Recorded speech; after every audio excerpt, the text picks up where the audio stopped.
Hi blog buddies. So I might be the only person in the world that has this issue, but when I'm online, I have so much game. I am what you might call an internet Casanova. I know what to say, when to say it, how to say it. If a guy is even a little bit curious, I can figure out how to cultivate that curiosity. I have many stories that I could probably share, but there's too many young children in the room, so I'll save those for another time.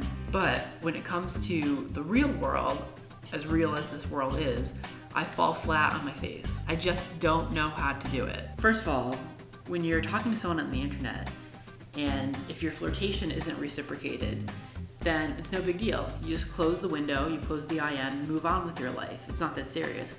But if you're talking to someone in like a bar situation or at the gym, you can't just make them disappear. You can't like click and have them disappear. Click, click, go away, go away. It doesn't happen. It doesn't work that way. It's a different dynamic. Second, when you're talking to someone online, time is on your side, right? Because you're typing, you wait for a response, they respond. You can think of the best way to respond. It's like a slow process, and you have time to weigh the pros and cons and figure out what you want to say back. In real life, it's like wham bam, you know, a conversation is quick, they say something, you have to respond.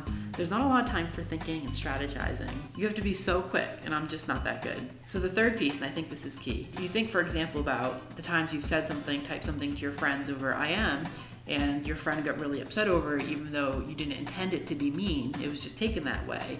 That's a good example of how online language is a lot more vague than in real life. Because you could say the same thing to your friend on the phone, but they can listen to the inflection of your voice and know that you're just joking around or whatever.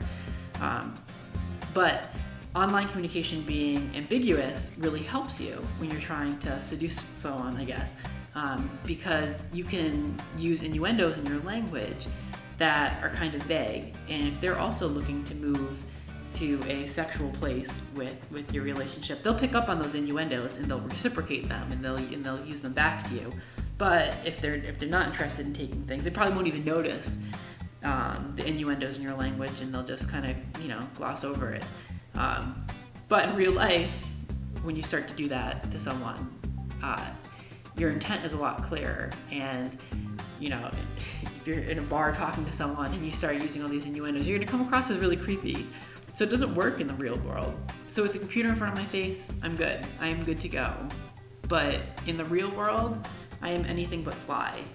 And I feel like I can't be the only one that has this issue. There's gotta be other people out there that understand what I'm saying. Can you relate to what I'm saying at all? Please, someone, anyone? Type it in the comments. I mean, short of grabbing my crotch and like licking my lips, I really don't know what to do. Baby, do you work at Subway? Because you just gave me a foot long. Yeah.